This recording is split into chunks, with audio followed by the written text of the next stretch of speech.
Что объединяет поезд метро, газонокосилку и некоторых людей во сне? Громкость. Да-да. Рекордный храп достигал до 93 дБ, что на 7 дБ тише рева автомобильной сирены. Почему мы храпим? Все просто. Когда мы спим, сокращаются мышцы мягкого неба и небного язычка. Происходит во время вдоха вибрация, которая вот и напоминает нам знакомый звук храпа. Часто причиной храпа это лишний вес, патология околоносовых пазух и носа. Также низко расположенный небный язычок, а у детей еще это могут быть аденоиды, то есть увеличение глоточных миндалин. Ну и небных тоже.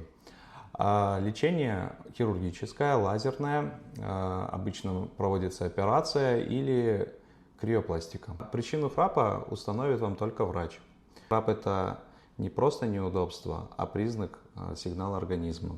Поэтому не миритесь с ним.